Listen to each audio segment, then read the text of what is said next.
Hello, and welcome to Conversations with Cully and Conlon. I am your host, the best podcast host in the universe, Steve Cully. I would like to thank our sponsors at Procyon Partners, one of the top 50 fastest growing companies in the nation. They specialize in employee benefits, wealth management, and retirement planning. President Sean Rabinowitz is a proud supporter of our podcast network, and we love him very much. Green Street Trust International, owned and operated by Rennell Jump and UConn legendary basketball player Jake Voskuhl. They specialize in business plans, tax plans for businesses large or small. To schedule your free strategic tax planning session today, go to www.greenstreettrust.com. Pete Finch and the Finch Law Firm, located in Bridgeport, Connecticut. If you've suffered any type of personal injury, a slip and fall, a car accident, your mother-in-law ran you over with her car, your wife got angry and decided to stab you, the Finch firm is for you. Pete has won legal battles all over the state of Connecticut. He will go to war to get every dollar you deserve in compensation. All you have to remember is, in a pinch, call Finch, or go to his website, thefinchfirm.com. Dynamic Human Performance is owned and operated by UConn legendary running back Andre Dixon. Trains boys and girls of all ages, all sports. Boot camp program, 7 days a week, 6 a.m. You want to get in shape? You go to Andre. He has an athletic development program where he trains boys and girls in the sport of their choice from the ground up, helps them to reach their full potential, be the best they can be. Andre has sent boys and girls to college on scholarship for all different types of sports. To work with the best, he has a 5,000 square foot state-of-the-art facility in Hartford.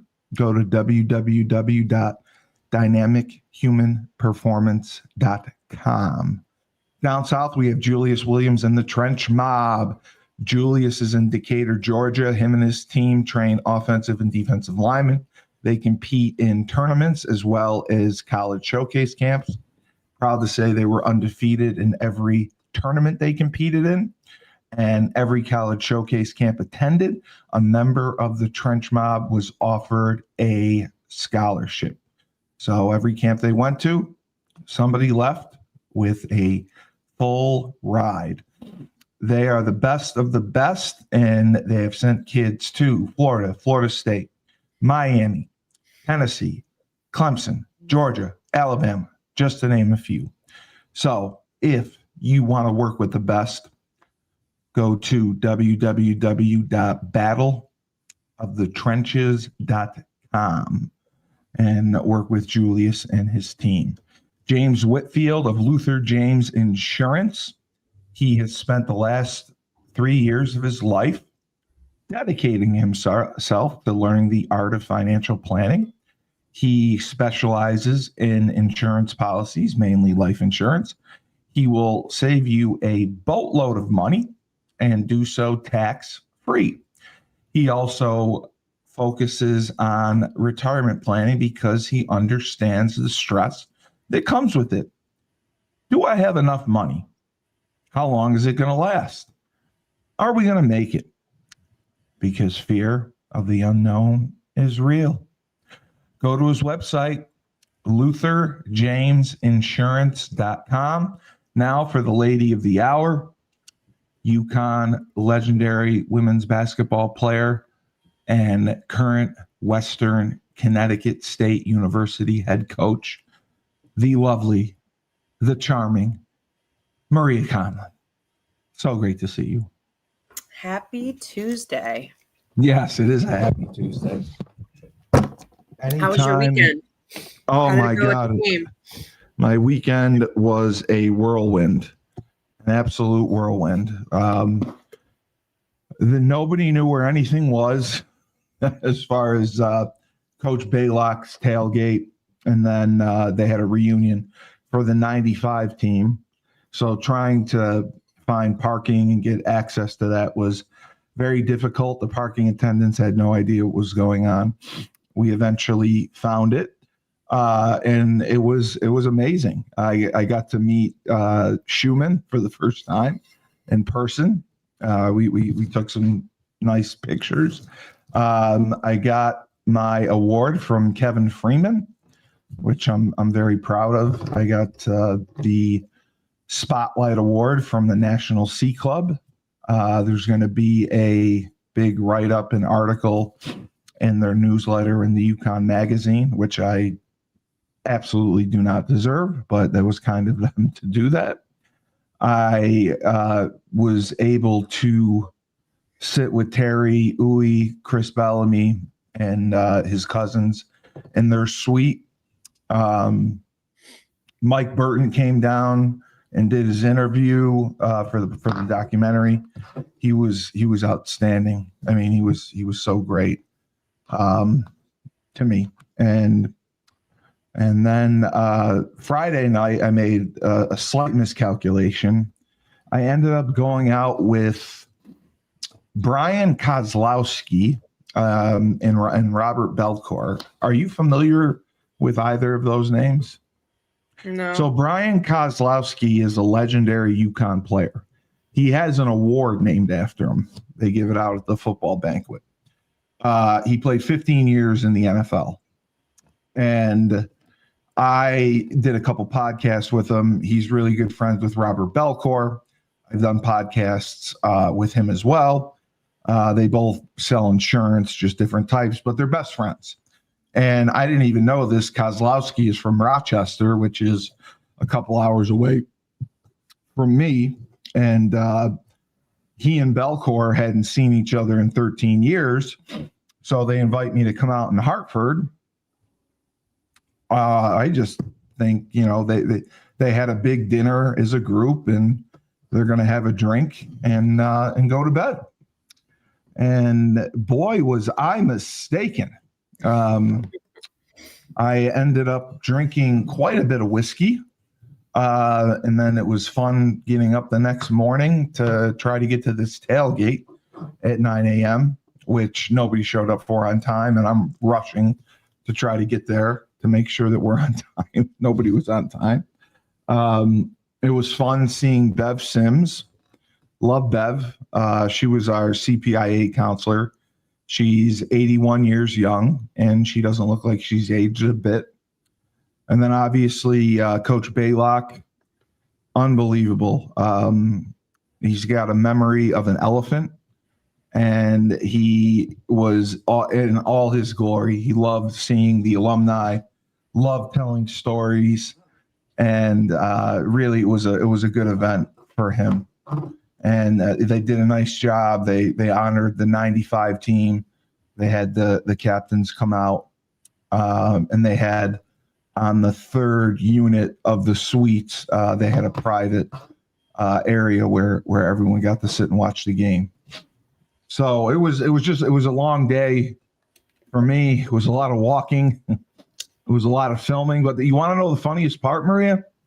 I had about 30 people come up to me and say how much that they love our podcasts.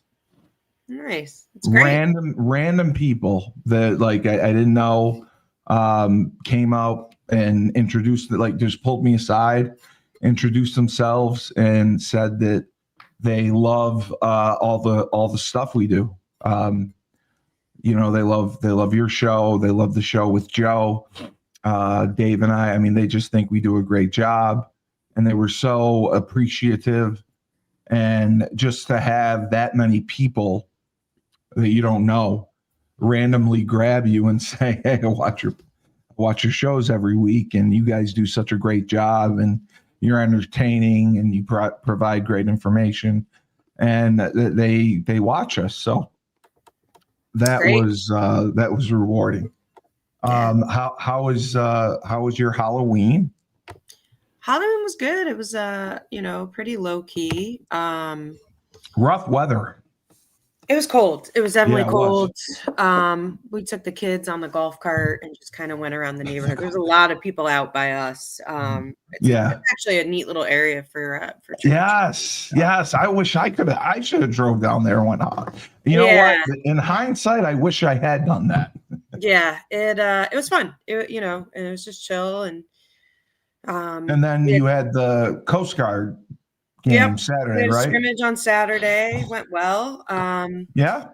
And then Sunday drove around. Layla had some fall league games. I just found out yesterday she made high honors for the first semester. So Oh my God. 90s and above for all her At the classes. new So school. That's yeah, so incredible. we're proud of her for that. But yeah, now I'm just back to it this week. We got a practice until Thursday, then we're off Friday, then we go Saturday, Sunday, and we have our first game Monday. So big week. Who do you play on? Who do you play on Monday? John Jay. Oh, you play John Jay. Okay. Yep. Because I know you had played. Didn't you play Elmira last year? We played Oneonta. Oneonta. That's the one. Okay. There was another SUNY team that we played. I'm trying to think. Binghamton? Was it Binghamton? No. We do play Delhi. It was something. I remember because I was going to try to get out to it. Yeah. But the Coast Guard game went well. Yeah. We got from it what we needed, right? Like, you see some stuff you got to work on. And, we knew it would be a tough scrimmage for us because they're in such great shape already, obviously being in the military, and they're strong. So, but yeah, all good. Everything went well. And now we're just plugging along. Yeah. So Global Skill, that's who we got this year. Global Skill. Okay, that's right. That's one that I can get to. Yep. So it was funny because on the Husky Hoops, we were talking about, potentially who could replace Gino. And I ended up cutting it up into a reel. And it was by far one of the most popular reels. And do you know who the unwavering response was? Who should take over for Gino was? Cheryl. It was Maria Conlon. It was Maria Conlon by a mile. Yeah, nah. No, I know. I know. You got too good of a gig there to put in the time that it would take to do Division I. Unless they give you like a $76 million buyout like they did for some of the college football coaches. But other than that, yeah. But no, I mean, seriously, people thought you would be perfect because of obviously they hear you on the show, your analysis, and you the way that you picked the WNBA season like Nostradamus, like you had it down to a T. So yeah, you were a favorite. People said they would love to have obviously Diana. They just did not think that it would be possible to get her. And but like I said, I mean, she would be my pick. Oh, I agree. I think she'd do a great job. I don't know that she loves life so much. I don't know that she would want to, like, coaching. It consumes your existence, as I used to say. It takes up everything. It's funny because it's like, I'm interested, obviously this past year was her first year not playing, and I know, she's told me that she wants to take a couple of years and just kind of like be a mom, be a wife, she's earned it, chilling as she should. But you get to this point, like I went through this where it's such a huge part of you and what you do that it's kind of hard to not have it in your life in some capacity. So I'm sure we'll see her involved. I think, I agree with you. In the game in some way. Will that be in coaching? I don't know. I mean, I think she'd make a phenomenal coach, but it's not for everybody, or the timing, etc. So we'll see. I didn't know how people were asking, how old are her children? Leo is, I want to say he's got to be 7 by now. Oh, he's that old. Okay. 6 or 7. Yeah, he's either 6 or 7. And then Isla, I think she just turned 3. She either turned 3 or 4. Okay. So Yeah, they're both under fairly 10. young. So they're pretty young. It's amazing. Not amazing, but congratulations on Layla making the honor roll. I mean, at a new school, at a tough school, Yeah. that's a pretty big achievement. But I mean, talk about raising the perfect child. It would be her. Listen, nobody's perfect. You should see her when she's having a bad hair day in the morning. But listen, I mean, all we can do as parents is, try to push our children to exceed to the best of their ability, right? Nobody else's. And, just be there when they fall, because it happens. So this came up quite a bit.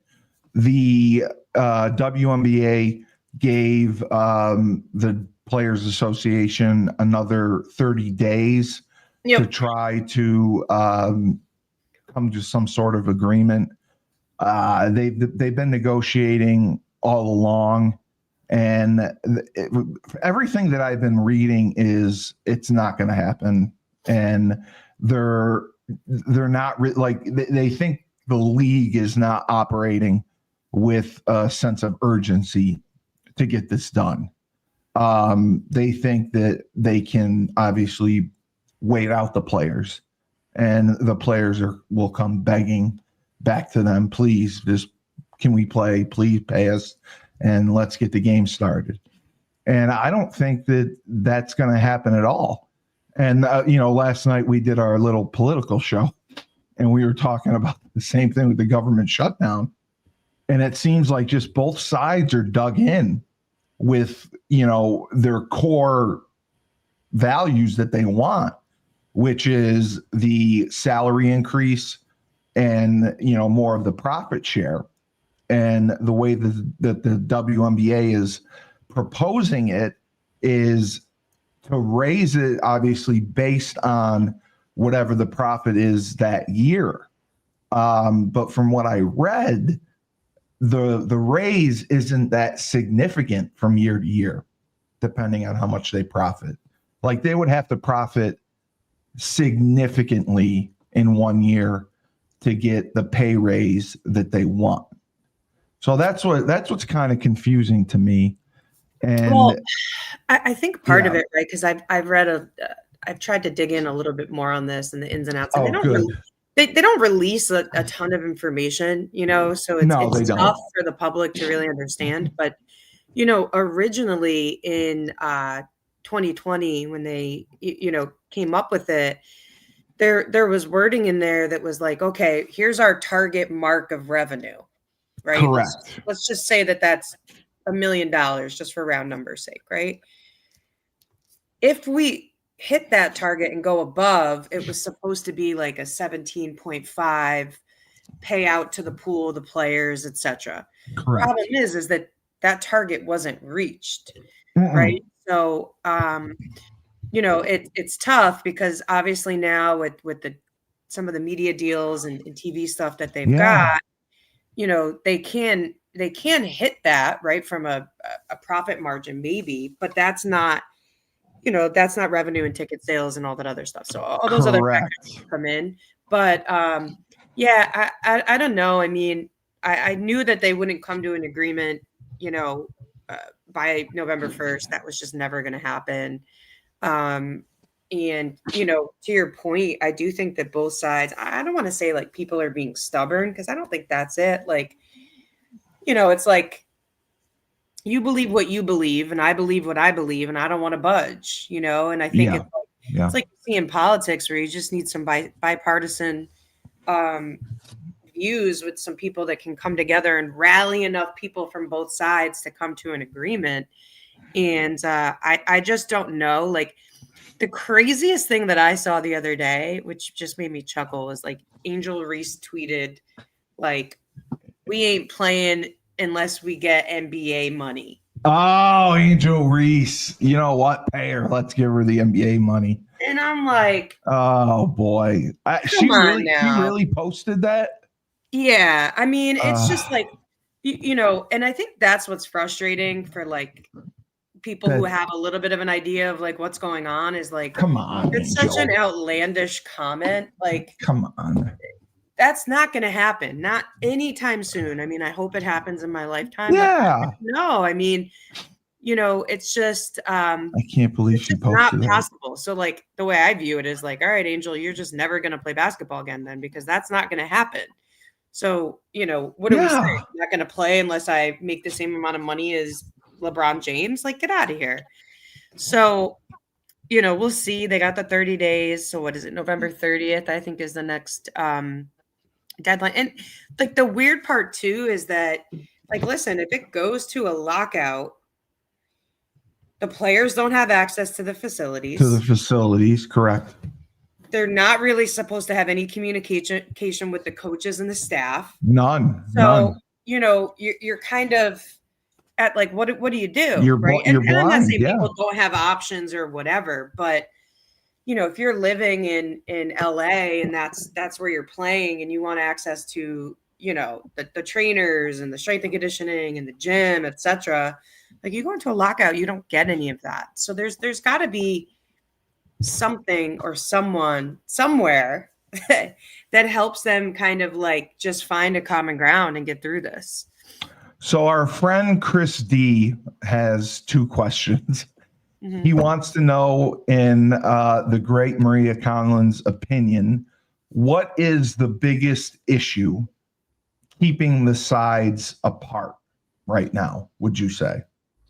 I think it's the revenue sharing. I think it's the revenue sharing as well. I really do. I mean, just when I look at it, you know, it's not even close to the other leagues. And I get that, you know, it took them a while to generate the profit that they wanted or the revenue that they wanted. But to give them not even, you know, 30%, I think is outrageous because like you said, this is a star-driven league. And the players that have come in recently are the ones that are drawing the crowds, are the ones that are drawing the ratings. Shouldn't they be rewarded for that? Shouldn't they be paid for that? Yeah. So that I mean, I think like, you know, listen, everybody wants their salary to be higher, et cetera, whatever, and caps and all that. But I really think that when I look at it, it's really the revenue sharing piece because, you know, it's like imagine you're a hedge fund guy in New York, right? Like you have your salary, you have your whatever. All right. Or like the biggest part of your compensation is typically like your bonus, right? Like your true up is based on like your performance of how you did and all that other stuff. Like I think that's what the players, you know, that's the best way that I could put it or that I see it is like, okay, if we have a phenomenal year and the numbers are through the roof, we should get a bigger pie of that, you know? So I think for me, if I had to pick what I think is like the biggest thorn in their side, it would be the revenue sharing piece. He also wants to know Adam Silver, because he's dealing obviously with the NBA gambling scandal. Is he fit to be involved with these negotiations if Cathy is still around and still trying to do it? Is Silver the guy that can, you know, come and try to get the sides to the table to talk? Yes, I would say yes. Okay. I think he is. He's definitely more than capable. You know, obviously not great timing because they have a lot of their own issues going on right now. Yeah. But yeah, I think eventually, if he hasn't already, I think he will come to the table to try to get this tied up. And then he said that the proposal included a supermax contract around $850,000, and the veteran minimum would be around $300,000. But the figure, the league came back with something completely different. It ended up being like the veteran minimum would be the max, and the average would be closer to 125, which, you know, that's really far apart. Yeah, I mean, we spoke about this a couple weeks ago. I was Yeah, shocked to see the numbers that the players were requesting in terms yeah. of, veteran minimums, the max contracts, just because like it was such a huge jump from what they have right now that, if even if you just do like the simple math of it, like I just don't know how they can work that out and return um money to the investors and the owners and all this other stuff. So um yeah, I don't see that happening. Like I don't see the league agreeing with these numbers that the players are throwing out, but I do believe it should be somewhere in the middle. Um, I know you have to get running. Orange Clown asked about Ali Zybel from UConn. She apparently had a good performance in the last preseason game. She had, I guess, a quiet freshman year. Where do you see her fitting in to this roster and contributing? Yeah, I mean, I think last year she was a kid that was just kind of trying to figure out what her role was going to be in finding her path. I mean, she's super talented. Yeah, On a loaded UConn team. loaded. So, I would say like what the best thing for Allie is to just, show up every day, try to push people, try to increase your minutes little by little. She's definitely got the capability and the talent to do it. But it's like it doesn't always click right away No. for everybody, like Sarah Strong is an anomaly. Like that's not that's Yeah. not real, right? Like Paige when she was a freshman, anomaly. Like that happens every once in a while, but other people it kind of takes time for them to really, figure out their niche and their role. And I think she will, and I think she'll be able to give them some really good minutes off the bench this year. And then Orange also wanted to know, how is it possible for UConn to lose arguably their best player in Paige Beckers last year and then come back this season and arguably have a better team overall? Well, I think, That is impressive. I mean, listen, I would argue that Paige was probably the best player on the team for like 10 games last year. I think Sarah Strong yeah, consistently right. throughout the year was the best player on the team. Paige was hurt. Yep. Yeah, I think the biggest thing that they have going for them, outside of the fact that they have the best coaching staff in the country, right? Hands down. The second biggest thing is you have a lot of kids returning that won a national championship. So they Yeah, know what it takes. they've It's been there. in their DNA. And like I know from experience, like once you get a taste of that, you don't want anything else, right? There's just like a different gear that you kind of kick in. I think they have the best player in the country on their team and Sarah Strong. So even though they lost, either their best player, their second best player, whatever, Paige did a lot of stuff that didn't even show up in the box score. So I do think that Correct. that's a void that they have to fill. And, hopefully some other kids can do that. It looks like they can. But, I mean, like, you got Sarah Strong and you got AZ Front. I would say, like, if the NBA or WNBA draft was tomorrow and both those kids were coming out, I think they'd be in the top 5, right? Absolutely. So it's not like Paige left and we got nobody, You're but I think right. that the strength is that these kids have been through it now. They've pushed over the hump. They've got the championship. They know what it takes. They know the grind. So I just think it's like, listen, if it's not broke, don't fix it.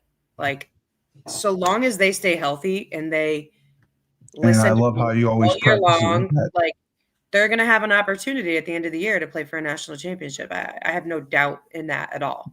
I don't either. The other question, I'll give you two more questions. Mhm. Sarah Williams, they're apparently expecting a lot out of her. I believe she was a transfer. Where do you see her fitting in? Is she someone who will be a starter, someone who will come off the bench? What do you see her doing this year? I mean, I think she started right in the first 2 Yeah, exhibitions. she did. Yeah. I think it'll either be her or El Affy starting in that spot. I mean, the nice thing about Williams is that she's not a freshman, right? Right. She's played in the Big Ten, and she's played basketball at a high level for a couple of years, and Yeah, she was all Big Ten. Yeah. yeah. So I mean, you're not talking about a kid that like, you got to train to compete. Now, doing it at the level that UConn wants you to do is always going to be a little bit of an adjustment, but yeah, I mean, I think from what I've seen from her so far, I think it's a huge upgrade for us. I mean, I think we look really strong in the paint this year.